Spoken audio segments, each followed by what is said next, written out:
Today we're going to talk about embroidery, and the number one thing about embroidery, if you remember nothing else, you remember you are going to embroider on your stabilizer and your fabric goes along for the ride.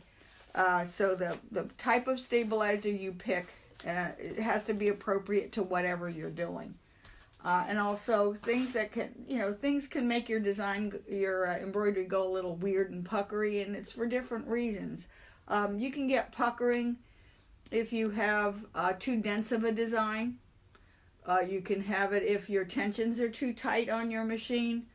If you have the wrong stabilizer, you have too little stabilizer, you hoop too tight, you hoop too loose.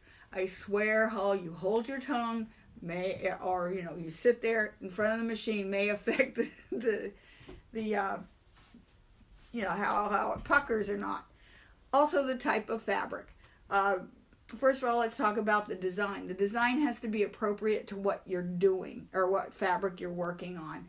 There's a lot of people will get these beautiful 600 count sheets from different stores and really nice thick plush towels, and then they find out the embroidery doesn't work real well. Well, if you're going to do a wedding gift, for instance, you like to buy the really nicest of sheets so that you can embroider on the pillowcases or on the header of the sheet so that it looks really nice.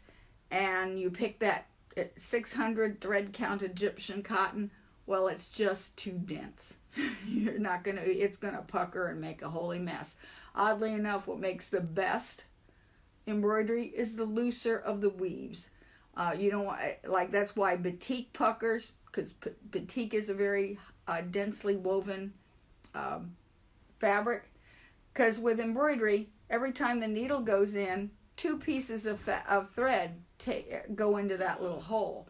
So therefore, that fabric has to expand out and accommodate the 2 pieces of thread you just put in that one stitch.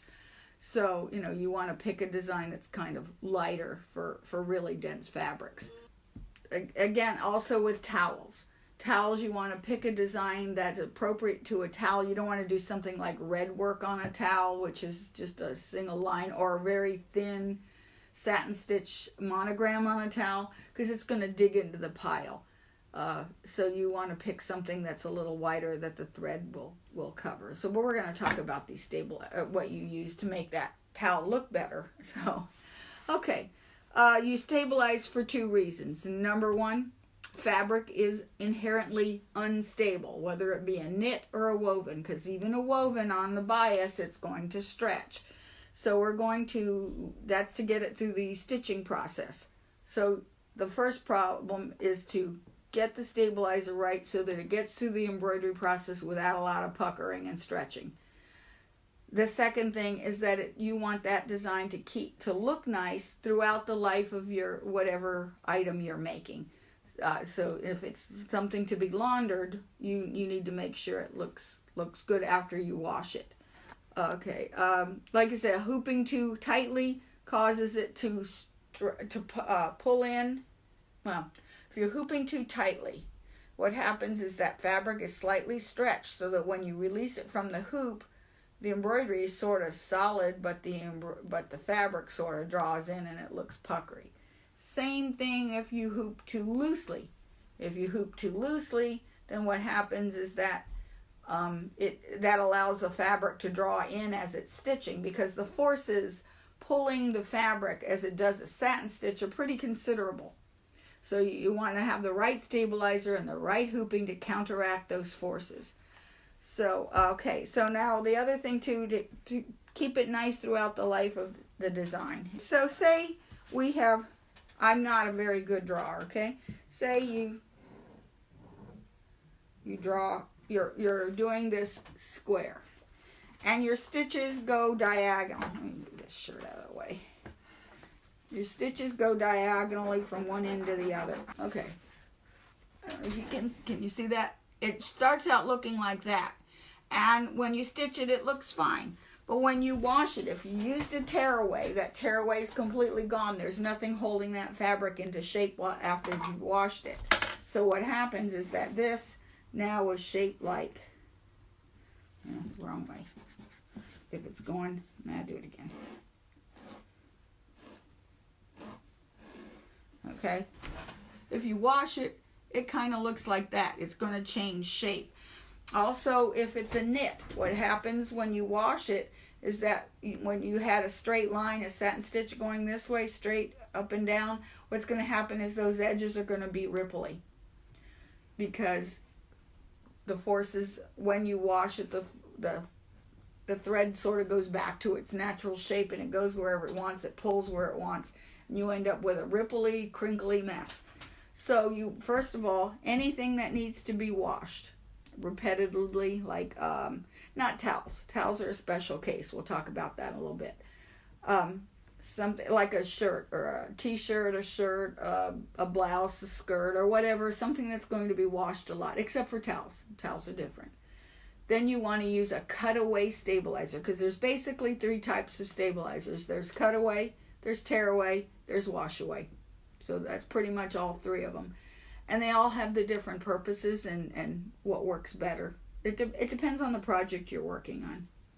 So, like, what is a cutaway?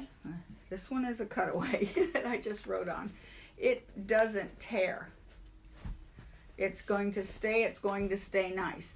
The advantage to this is that it's going to keep that shape of whatever you embroidered through the laundering process. But it's not, but the problem is like, say if you're going to do a light t-shirt or a light shirt, and because when you're done, you're going to have your embroidery and you're going to cut around the outside edge about 1/8 of an inch away from the design. Problem is with a light shirt, that's going to shadow through the front. You're going to see that embroidery with a nice ring around it, especially a light color.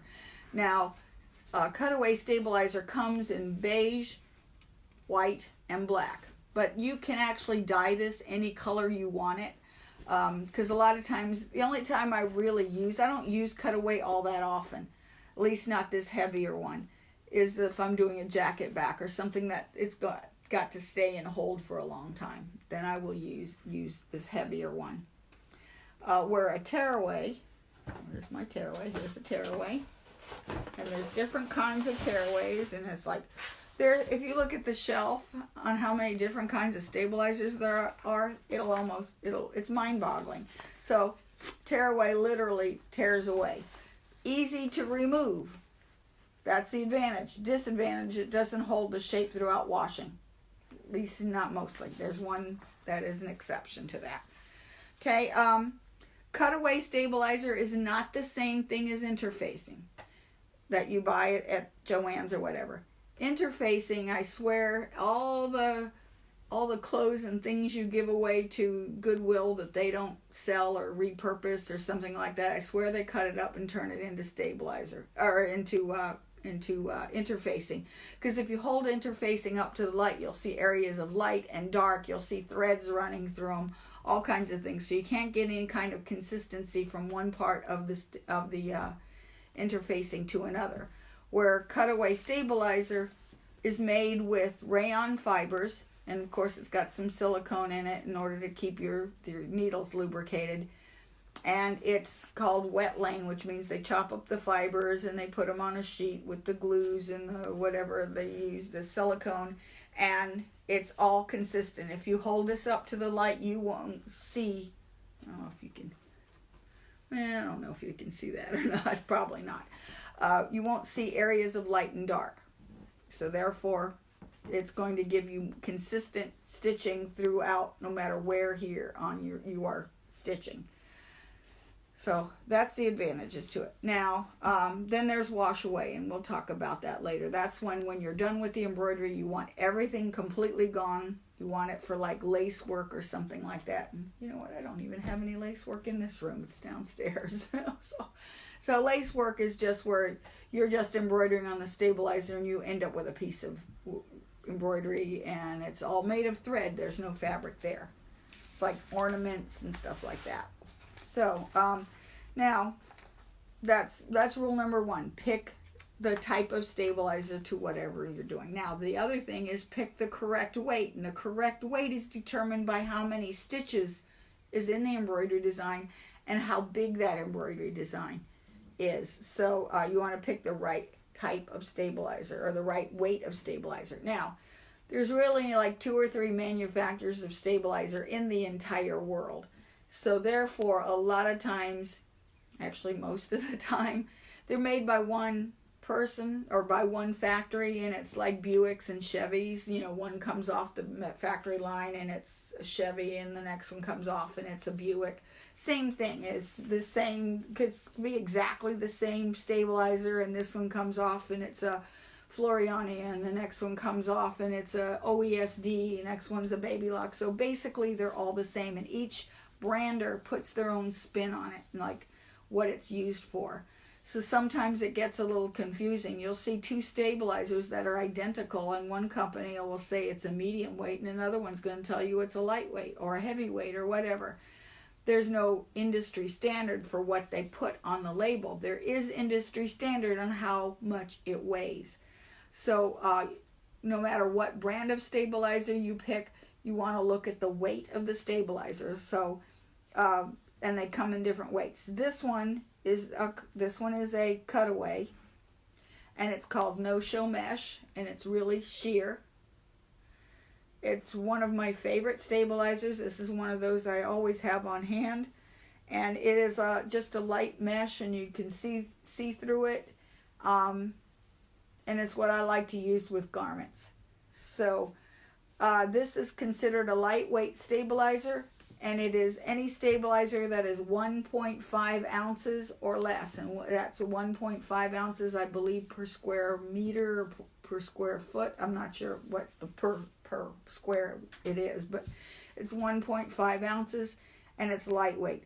It will support a design up to 8,000 stitches.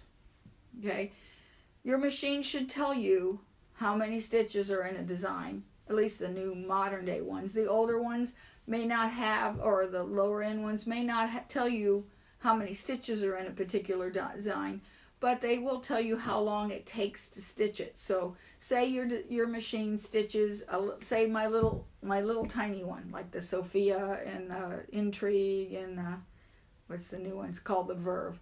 Okay. That doesn't usually tell you the number of stitches, and it stitches at probably about 350 stitches per minute. So therefore, if it tells you that it takes 10 minutes to stitch out the design, you can probably count on that design being about 3,500 stitches.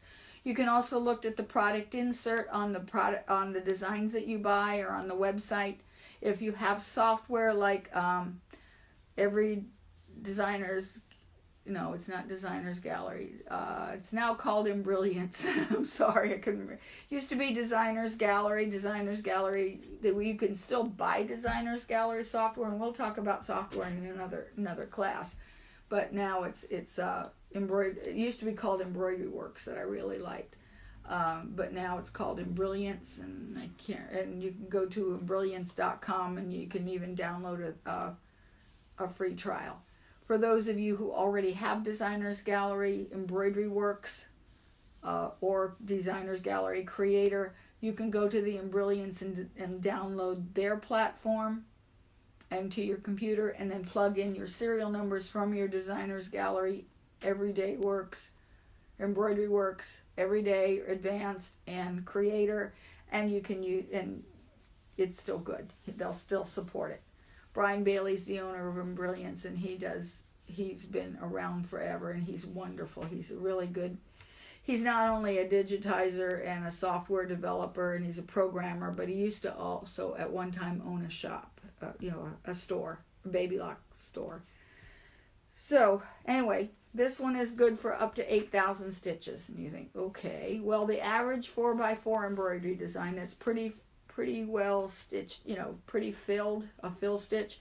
The average one has 11 to 14,000 stitches. So you think, well, I can never use that. That's not big enough. I've got 11,000 stitches. What do I do? Okay. I will put this with the fabric. I will hoop this with the fabric, so I know I've got 8,000 stitches. And usually this is all I use for cutaway. I rarely ever use the heavier ones, because you could use a heavier one, but you can also stack, because tearaway. no matter how thick or how thin it is, it's always to be considered a lightweight stabilizer. It can be as thick as a cardboard box, you know, a piece of cardboard. Once it gets so many needle holes in it, there's no stabilization left. So you treat every tearaway stabilizer as if it were lightweight. Well, guess what you can do? Let me cut a piece of this.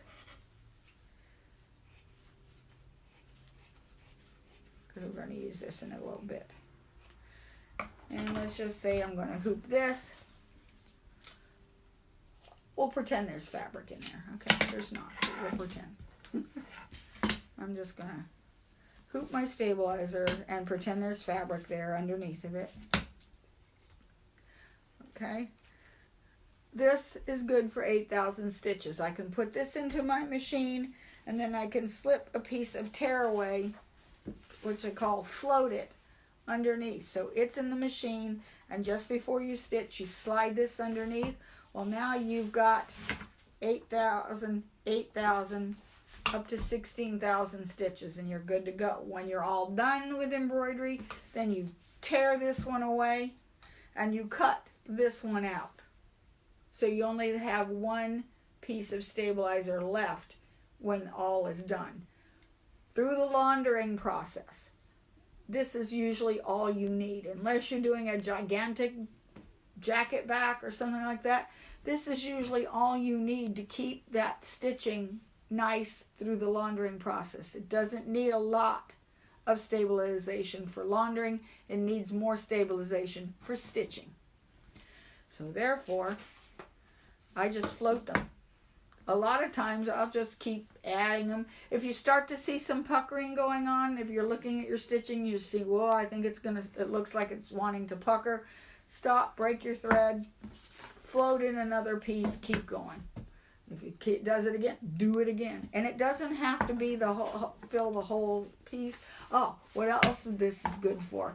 Say, problem with tearaway stabilizer. If you get a needle jam and the thread pulls, it's going to tear your stabilizer and you think, oh, I have to start all over.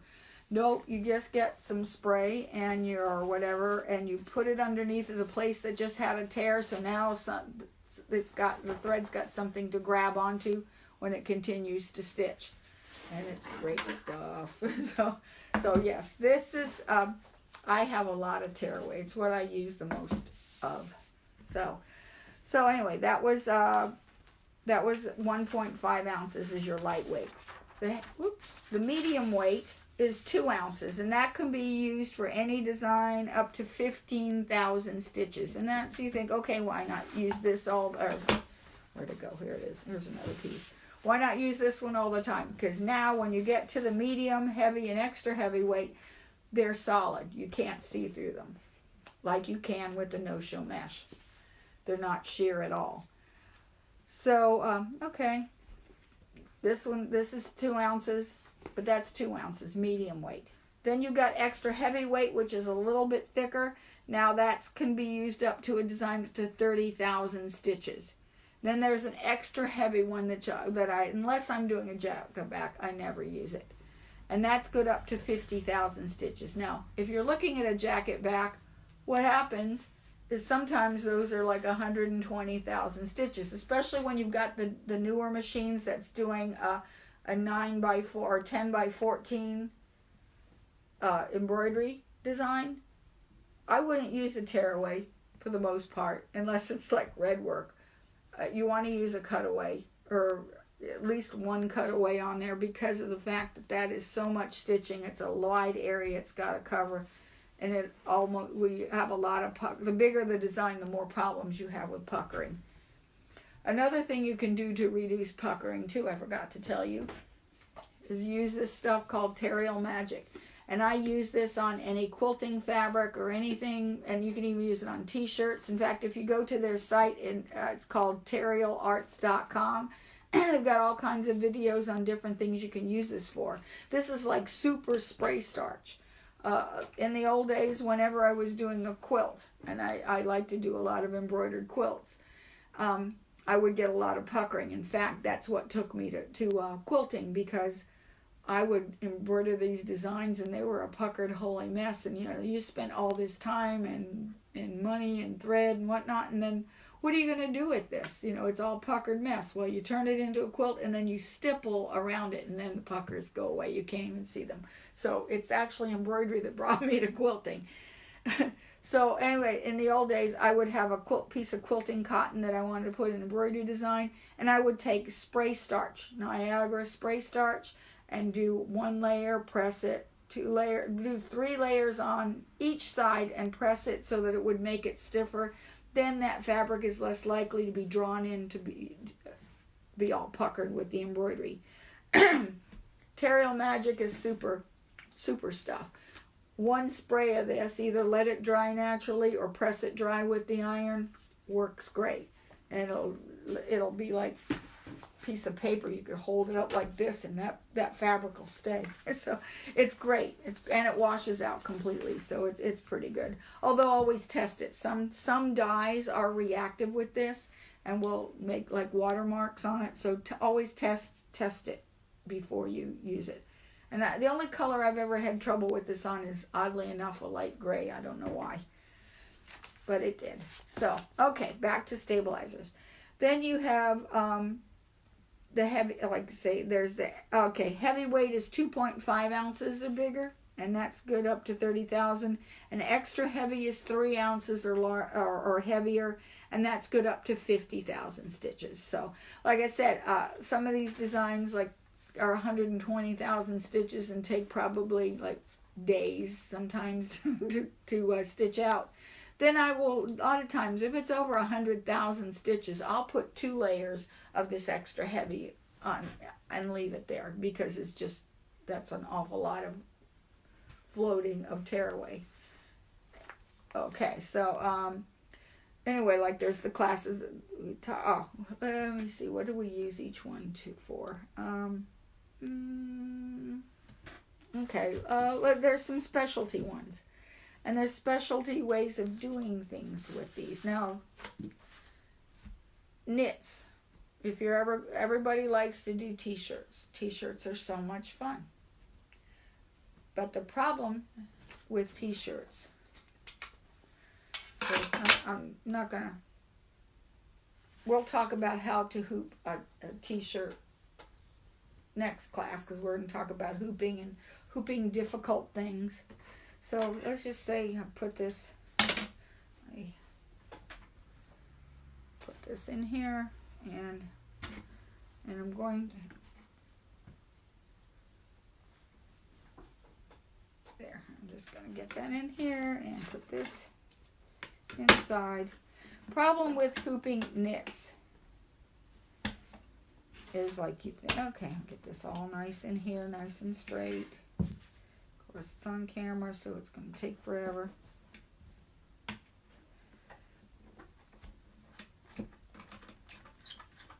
Always loosen it really good. Nope.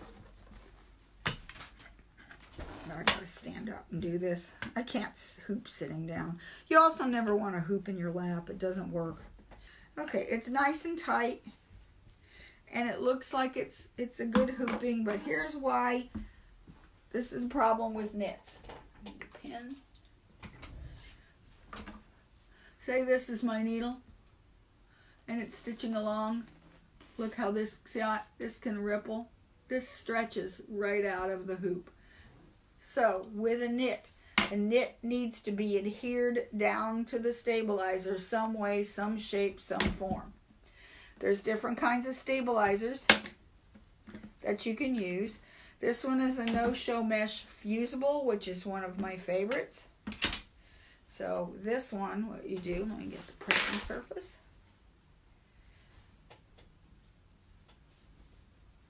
Turn it inside out.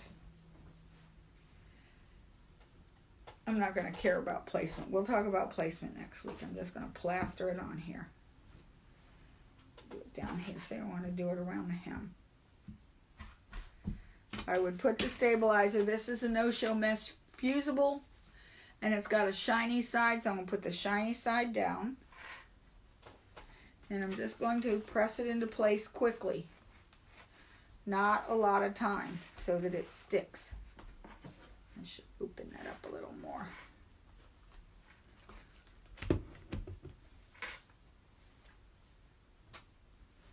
Yeah, I'll just make this bigger. There, it wasn't big enough. My ironing board's downstairs. Okay. And see, now it's stuck, but it's less than 10 seconds. It's just enough to adhere to it. And then I'm going to hoop it.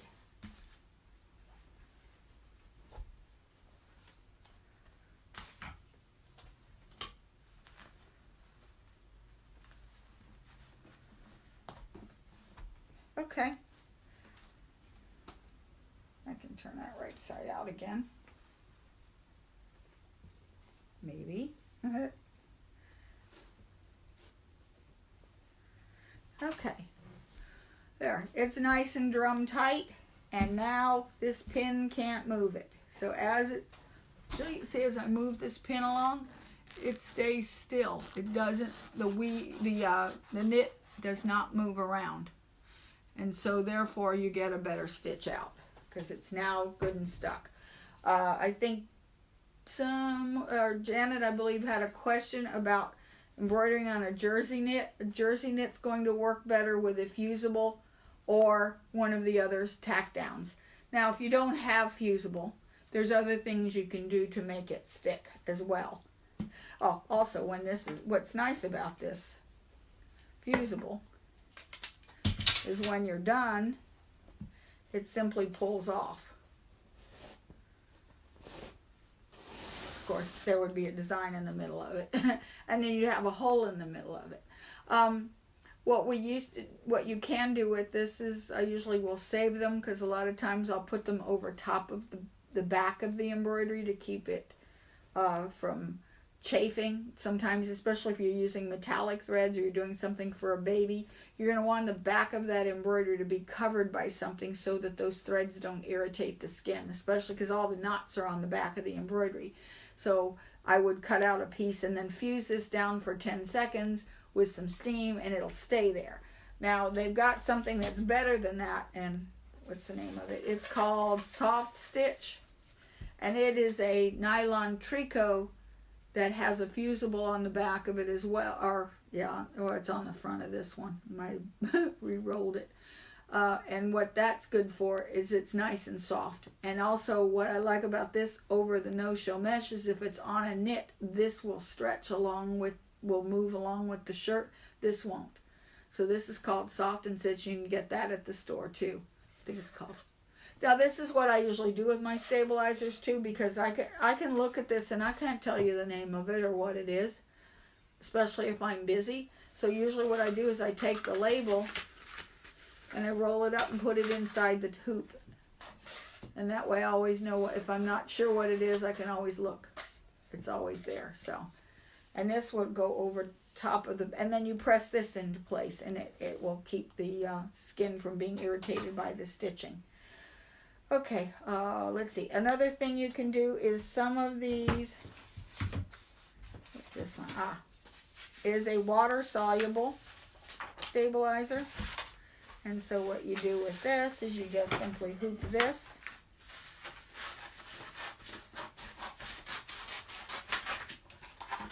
And it's got a shiny side. Now this one only comes in white, but it's a tear. This one is a tearaway, but it also comes in a cutaway as well. And where'd my hoop go? Here it is. So you hoop this stuff, shiny side up. Wants to curl on me.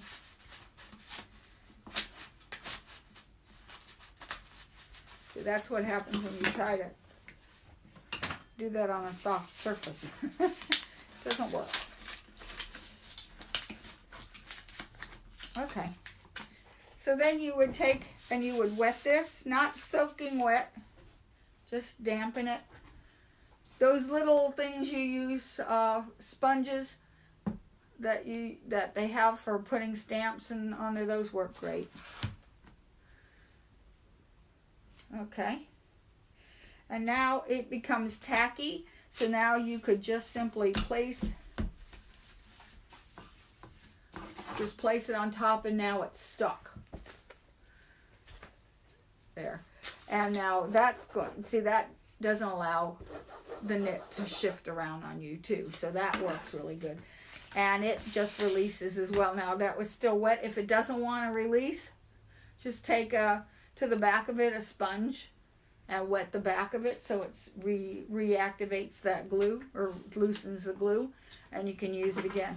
This one comes in tearaway and in cutaway as well. I usually use this for cutaway, as a tearaway, because what I like about this one is a lot of times I will put, say I'm doing something big that has multiple hoopings, I will put this all over the back of it. And then I can move it around, and then I don't have to keep changing out the stabilizer and cutting it out. Because you can actually glue one piece right on top of it. You just wet it and then stick it, just overlap it a little bit. It'll be just fine. And you can still make it bigger. Because I know today's hoops are so big, the old rolls of stabilizer don't work because they're only 12 inches wide, and they don't work on the big ones. So a lot of times with this, I'll put two pieces together and it'll glue together. Another one you can use is, this is my least favorite one. This is not my favorite stabilizer at all. But in the old days, this is all we had. And we call it, I don't know what it's called these days, but I call it the sticky back stabilizer. Okay, this one goes to my little machine, like the Verve. You would hoop this with the stabilizer, with the paper. This is got a paper release on it, and it's got let's see, where's the end that I can grab here? See, once you this release paper, and it's now sticky. Okay, so you would just hoop this paper side up.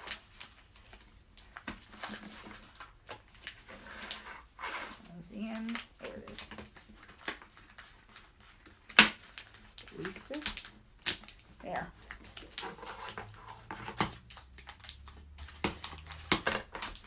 And you take a pin. I want a sturdier pin than that. There, that was too flimsy to pin. Then I would take a pin on a hard surface. Don't do this in your lap, especially if this is a tearaway. And again, I believe this also comes in tearaway and cutaway as well. And you lift up your paper. And then, where'd my shirt go? Here it is. This is great for like handkerchief corners or napkin corners, because then it sticks down. And you could just get a corner or a ribbon or whatever you're trying to stabilize. Now, the problem with this one is that it's gummy. And therefore, you want to use a titanium coated needle or a non-stick needle on your machine to resist gumming up. And even if it does gum up, take the needle out, put it in a little jar with rubbing alcohol on it, let it sit for a couple seconds, then clean off your needle. That'll take the residue off. But it's my friend Millie, I adore her. I worked with her at Maryland Sew & Back. This is all we had to do anything hoopless. And she loved this stuff because when it was done, you'd end up with a hole, because you cut out your stabilizer. She would take another piece, and I'll just take it from here,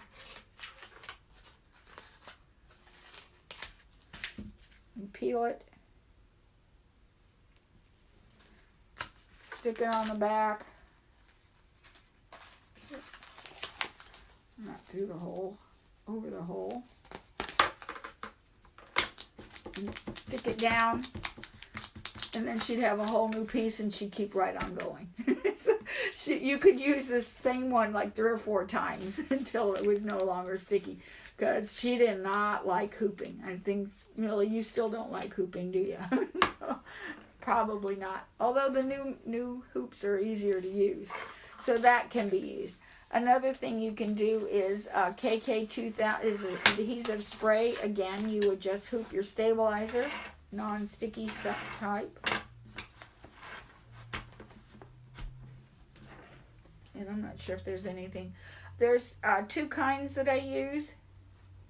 There is a KK2000, which is made by Sulky. I like this one. We have it at the store. And then and I don't have the other one. It's called a.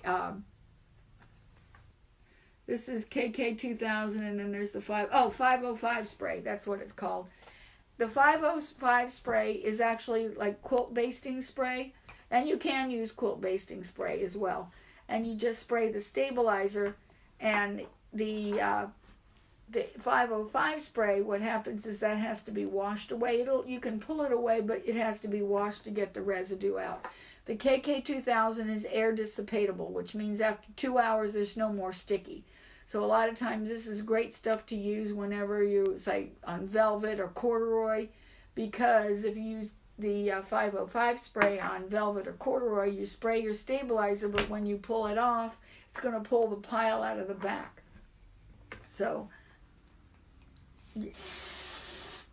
yeah, don't do this in a box. A little, oh, that's strong.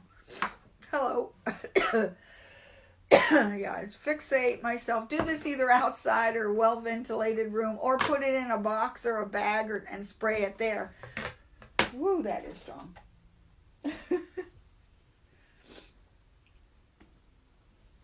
Didn't used to bother me until I came down with asthma. Now it bothers me. Okay, and see, now it sticks. See, it's stuck again. And I use this one more often than I use the 505. The big story about the 505 spray is that years ago, when my kids were little, they were on the swim team at Andrews Air Force Base, and they had the big air show. Well, we would the swim team parents would man a booth. And so one year I had made all of the volunteers at our booth shirts with the swim team logo on it. And so the night before the opening to the air show, my husband came home and he goes, "Oh, so-and-so didn't have a shirt. We have a new volunteer. I gave him mine. Can you do another one now?" Like, this is like at 10 o'clock at night. So I embroidered another shirt. I said, "Terry, I need to wash it." And he goes, No, it's fine. It's fine. And he took it. Oh, no, it was like 7 o'clock in the morning. And so I did a shirt. And he goes, "I have to wash it." He goes, No, I'm going to wear it like that. That's fine. Well, he wore this shirt. And it kept sticking to his body. And he's like all day going like this. And he's uncomfortable because it didn't wash away. It sweated away after a while, but it didn't wash away. He didn't have time to wash away. So, yes, that's what I like about the I like the KK2000 is my favorite. Okay, so let's see. The heat fusible self stick. Oh, the other thing I like to do with the self stick one. Oh, here it is. Okay. What I like to do with this, when you've got extras and leftover stuff, is that I will take all of the paper off.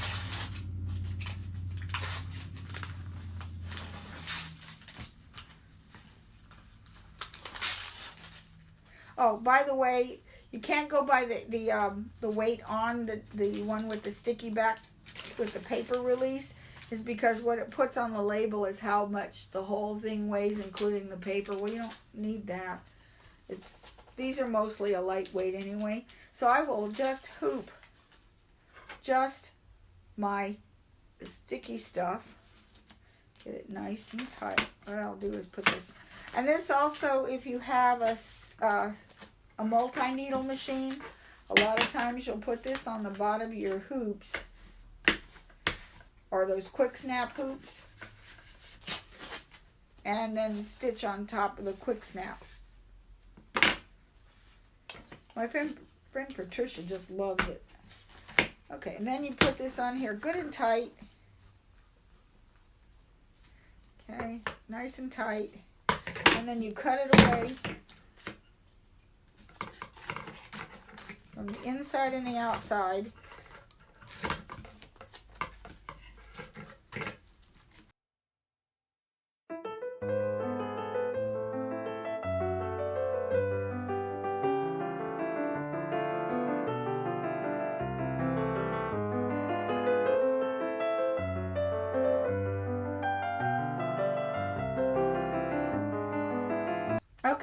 And so now I would press this down and cut this now nice and close, because now this coats this inner ring of my hoop, and therefore it makes it grip a lot better. This was a tip I got from Sonia Showalter. She's the one who does those freestanding gorgeous angels, and you can see her stuff online, but I got this tip from her, and that's a great tip. So okay, and now your hoops are going to, that's really what I use this stuff for, because I don't like to use a sticky bag stabilizer. Okay, now let's get on to the wash away stabilizers. And wash away stabilizers are designed to dissolve away, and there's different kinds. There's this Solvay, which is water soluble. It comes in different weights. Oh yeah, this stuff's nasty. Oh, it's real old too. This is Ultra Solvay, and it was this needs to be kept in a Ziploc bag, otherwise it gets brittle and unusable, like that. And this is the same thing, except for this is thicker. This one is a stabilizer, and it's what we used to have to use in order to do freestanding lace. It's all we had. Problem with this stuff is that you had a needle jam and it tore. You could not repair that. You can't put another piece underneath of it and continue on. It doesn't work. It tears, and you got to start all over. I don't use this anymore. It was in a Ziploc bag, but apparently it was open and it got a little bit brittle. The Solvays, or the water soluble stabilizers. Now this one, thin one, is it's actually a topping instead of a stabilizer. It can be used as a stabilizer for really, really, really lightweight stuff. Occasionally I will use this as a stabilizer if I'm putting like a red work design on a bridal veil, because I want it to go completely away, and this is what I will use with a bridal veil. But that's the only time I use it as a stabilizer, when it's just nothing but a bunch of little squirrely lines that I'm putting on tooling. And then iron off before I burn myself. I got myself really bad yesterday with it. Okay, and this goes on top of it, and we'll talk about this in a little bit more. And then you have the no-show mesh. Instead of that Ultra Solvay that I showed you, now there is this no, that's not it. Yeah, here it is. This one.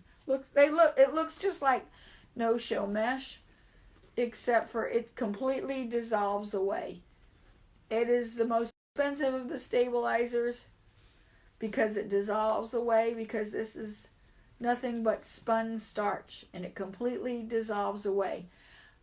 I make this last longer by taking wash away thread. Vanish Extra by Superior Threads is a great one to use. Sulky has a good wash away thread, and I simply take the two ends that are already and then sew them together to make another piece. So I do make this last by simply sewing it together with and you can sew your cutaways together. Tearaways don't sew together very well. They don't piece. But this one is for making freestanding lace, because all you do is you're going to stitch on this and nothing else. You know, it's just be thread. And this is great. If it does break, you put another piece underneath of it with a little bit of K2000 spray and stick it under there, and you've now mended the hole that you've made. Let's see any of these others. Okay. Now like I said, what are toppings? Toppings are whenever you're dealing with any kind of napped fabric, corduroy, velvet, t-shirts, sweatshirts, fleece, herringbone twill fabric, anything that's got a texture to it, you're going to want to have a topping, and towels especially. So what happens with a knit? You have like knit and purl, you know. So if your stitch is hitting on top of the knit, then it's prominent. If it goes between the two pieces of yarn, it digs in the top. So therefore all of the edges of your embroidery look wavy. They're not perfectly straight. Then you will need to use a topper. So t-shirts, sweatshirts, fleece, corduroy, twill fabric, especially towels, you want to use a topping. And by that I mean that when you're done, when you get ready to stitch, let's just say this is a piece of fabric. Okay, you will have hooped your fabric. And just before you go to stitch, you're just going to take a piece of this and set it in here. Now, if it's the wash away, you can take a little bit of moisture and dab it into the corners. It'll stick down. And then when you're done, this just tears away, and if there's any remaining, you just take a wet towel just like this, and you dab it. I'll dab the corner, and it will, okay, yep, here we go. See, it's dissolving away, and it'll completely dissolve away into like nothing. Okay, now if you're using this, and the same way, don't touch it with your wet fingers. Ew. This one, here it is. This one will also dissolve away, for this is lace work. Now, like I said, both of these are made of starch, so therefore they completely dissolve away. Now on this one, if you're doing lace work, then what you want to do is you want to rinse it in cold water. If it's like a standalone, like a Christmas ornament or a bookmark or something that you want to stay stiff, just dip it in the cold water or lukewarm water until it just dissolves, just barely dissolves. Then let it dry and then press it flat, because then that starch now goes into the fibers and makes your embroidery nice and stiff. So you don't have to put sugar water or alien stiffy stuff on there to make it stiff. So this works really well. Now, if you want it to be nice and soft, like lace that you buy, like rayon lace that you buy, what you want to do is you want to wash it, or you want to rinse it in hot water, and usually with a little bit of either soap or dish detergent in there, and let it soak for a little while till it's completely dissolved. Let it soak for quite a while, and then rinse it out. And if it still feels a little bit sticky and slimy, do it again. You can usually, sometimes when I've had something really dense, I'll use like 2 or 3 layers of this stuff, because it's a really dense design. It's lace work and stuff like that, big pieces of lace, like a lace collar. Then I'll soak that for a good 3-4 hours, and then come back and do it again. And then now it's nice and soft and supple, just like rayon lace. You don't want to use stiff lace, especially for a collar, because it's going to scratch and itch. So you want it nice and soft. The other topping is a press away topping, and I'll turn that back up again. Okay, so after you're done, did I put my pressing surface? Okay, when you are done stitching, you want to take the press away topping and you hit it with a hot iron, and it completely dissolves. It'll beat up. Okay, this is not hot enough yet. I just turned it back on. And see, and you think, oh, I ruined the iron. No, you haven't. It just rolls right off and leaves these little plastic beads. If you can see them. See that? Yeah, dropped it. It's a little plastic bead. And you just throw that away, but it hasn't harmed my iron at all. It won't stick to the iron. And this is not a non-stick iron. This is just a plain old Rowenta that I use. That leaks, so I don't put water in it anymore. This is a great topping. Now, this can be used on anything. I don't recommend using this on nylon or nylon fleece, because you want to put a topping on fleece, but not this kind, because the temperature it takes to melt this is also going to melt your fabric. So don't use that on fleece, or especially nylon fleece. I wouldn't use it on any fleece, to be honest with you. I would use the wash away instead. Use this instead. If you have any questions on stabilizers, send me a note at waltzquilt@yahoo.com, and I will be happy to get back to you. And if you have any problems, let me know.